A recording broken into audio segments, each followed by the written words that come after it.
So the full summary has arrived of My Hero chapter 381, and this chapter revolves around how the Shiketsu students came in and just reducing the chaos spreading in the battlefield, and finally ending the chapter with Tokoyami punching All for One in the face.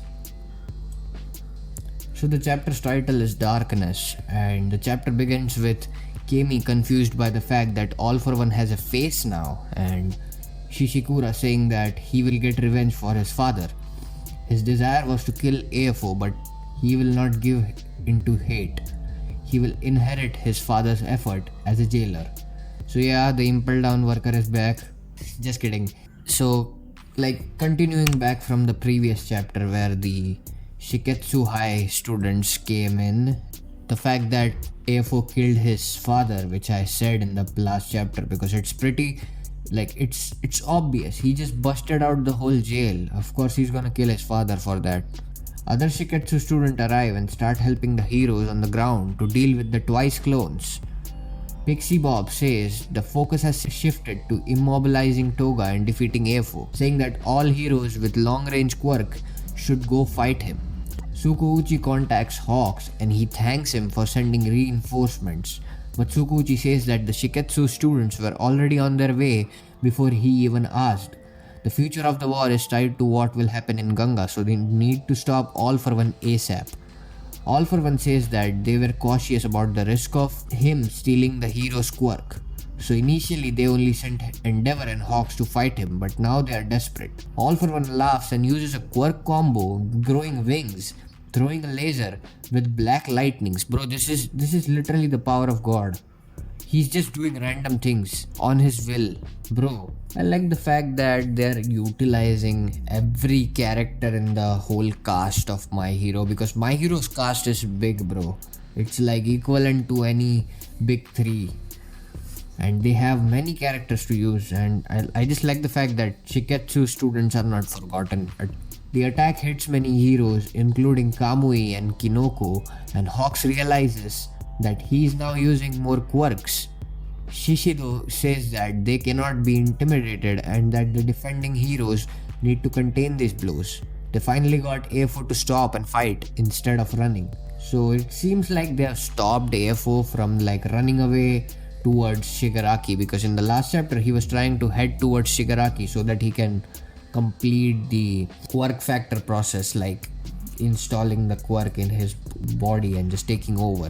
AFO asks why they think they have any chance without the only man who could match him. They don't know what he's capable of at his peak. Everyone there was born during All Might's time of peace, so they didn't live through the dark times when everyone feared him.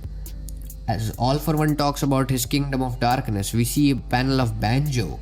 Yes, this is the fifth user of One for All, standing in front of several fallen buildings. And while he's saying all this, we see two panels of Darby flying after Endeavor, totally burned. So we get a kind of a flashback of what happened with Banjo, and I like the fact, bro. I just wanted to explore the backstory of every One for All user in the whole My Hero universe, and especially the second and third one, because second and the third user had the most toughest time, including everyone except Deku right now, because that's the period when All for One was in his prime. But it's if you gonna give this backstory some kind of 4 or 5 chapters, it's gonna get delayed, because the story is about to end, bro. It was said that the story is gonna end in the last year, but we know what happened the last year. Oh my god. Oh, hell no, man. What the fuck, man? And it's for sure that this story is gonna end within this year, and that's it. Also, a small update on Darby flying towards Endeavor, which so we within a few chapters, I think so, we might get a update on what's happening with Darby and Endeavor. They might clash and they might have a fight, because I don't remember, but Darby teleported there. So it will take a while for Shoto to come in and take charge of Darby, but until then Endeavor has to deal with him, bro. Anyways, moving on. The wind goes towards AFO and Inasa says that he knows all of that because they learn about it in the modern history class. He has decided to support Shoto and Endeavor, so his boiling blood will not give in to fear. AFO is impressed by his quirk and thinks about stealing it. I'm not gonna lie, it's a good quirk though. AFO uses the wind in his favor to propel his attacks and hit some heroes, but they tell Inasa to continue. Inasa himself gets hit in the face, but he's not shaken and says that his quirk gets stronger on windy days. Instead of fearing the past, he wants to see the future. Hawks remembers that what he said to Endeavor at UA and says that it's not only one for all that connects people's hearts. Endeavor is also bringing hope to younger ones, including Inasa and himself. AFO looks disgusted and says he hates that light in Hawks' eye. So it's just like these two are just stalling AFO right now. There's like no other guy on the battlefield trying to deal with him. It's just Hawks and Inasa combined trying to deal with AFO. And like moving on, however, this makes no difference. The remaining heroes are all weak and can't even get close to him. See bro, I just told you.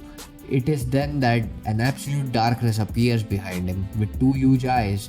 All for One's expression changes to fear as he feels the presence of Tokuyami and Dark Shadow. Bro, this is awesome, man. Like, just how it described, I just want to see the panel, bro. Like, absolute darkness with like two huge eyes, and he just, bro, All for One gets feared due to a UA kid. Bro, it's insane. You just got to understand how much potential this guy has. He remembers the attack that destroyed his mask and has the same feeling that he needs to dodge it right now. Tokoyami says that there are many different types of darkness and for him to stop bragging as if he knows them all.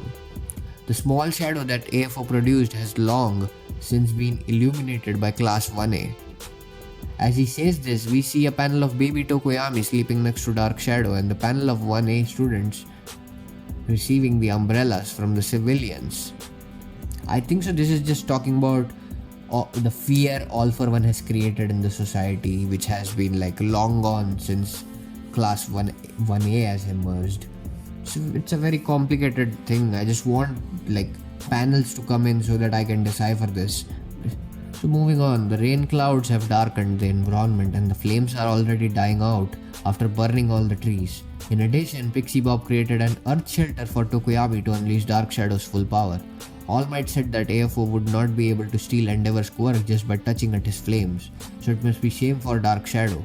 Hawks realizes that he has been preparing for this since the Shiketsu students arrived and tells him to attack with all he's got.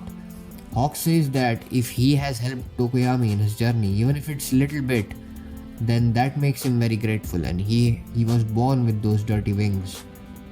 The chapter ends with Tokuyami hitting All for One with his black Ankh Balder boosted by Inasa's winds. Bro, this is like, oh man, finally someone just hit him. Just like he said, Endeavor's quirk can't be stolen by just touching his flames, and that same applies for Dark Shadow. You can't just touch a shadow and like take in the quirk. You have to touch the user to take the quirk in. So that's pretty smart, and he hits him while he is an earth shelter made by Pixie Bob, while Inasa is boosting him from back. So it's very interesting, and it was very unexpected that Tokuyami will charge in like this to attack All for One out of nowhere. Also, there's no break next week. So that was it. Hope you enjoyed. If you're new to this channel, subscribe. See you next time. Until then, bye bye.